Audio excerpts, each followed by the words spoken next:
Hello, my name is Jessica. I'm here to talk about human trafficking.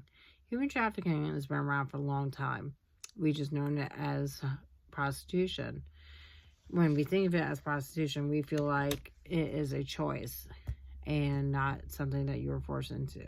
That's not necessarily true. Many of the young women that we see now as prostitutes are probably sex trafficked as children. This has been a growing issue for a long time. I found several articles addressing the issues that we are currently facing. Sex trafficking of minors in metropolitan, micropolitan, and rural communities in the Science Direct Journal by Jennifer Cole and James Farrows in February 2015 actually addresses the reasons why that certain communities don't see a issue with human trafficking. They did surveys across the country and found that the smaller communities, such as rural communities or micropolitan communities, feel that they don't have human trafficking problems because if they did, they would recognize it immediately because it's such a small, close-knit community. That is not necessarily true.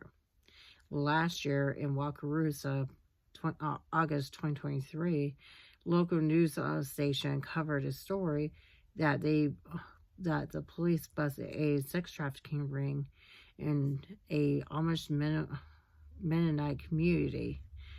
This is very unusual considering it is a close-knit small community.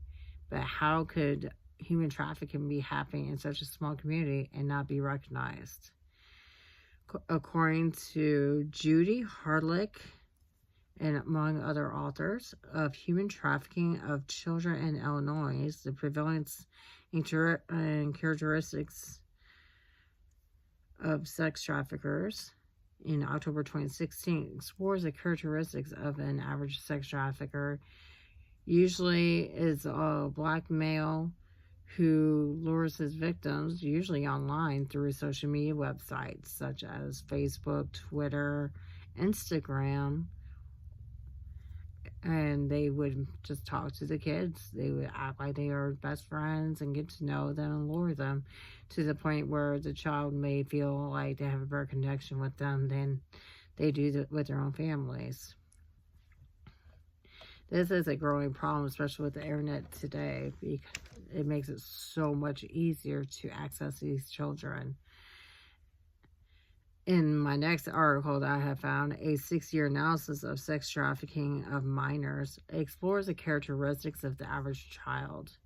The child is usually between the ages of between 11 and 16 years of age, usually black, or has a DCS issues. Have issues with the DCS already, with parents maybe being neglectful or just not around, or they may be even abusive.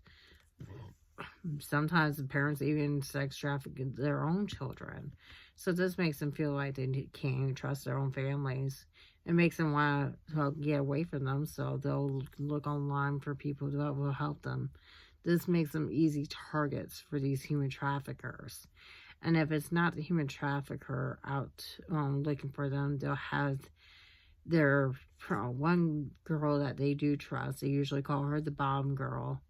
She will lure these victims, usually she's about 20 years younger than her human trafficker.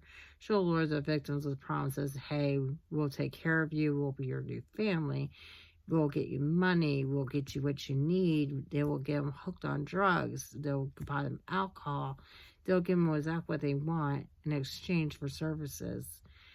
Problem is, these children are not aware of what services they are agreeing to or what it means to be part of that family.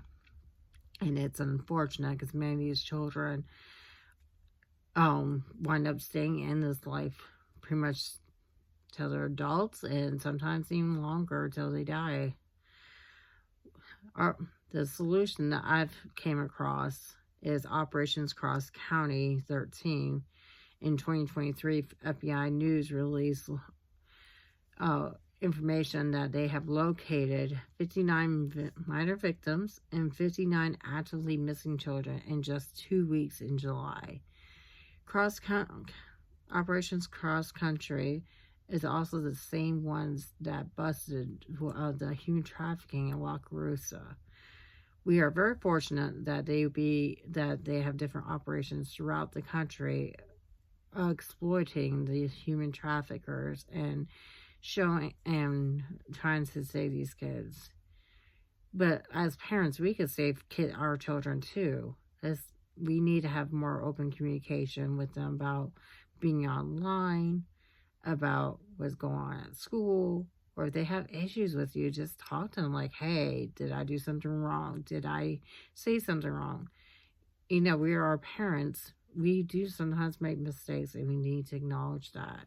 And the sooner we do, the sooner we can keep our children safe from these human traffickers that are looking for them. It's so easy to go online, go fishing online, and lure our children away from us. It just takes a few minutes to acknowledge our kids. Hey, I'm sorry that I offended you. Can we talk about this? It just takes a few minutes to build that relationship, but it doesn't take much either to destroy it. So these are a few little tips that you can use to help mend your relationship or build it and protect your children. Thank you for listening.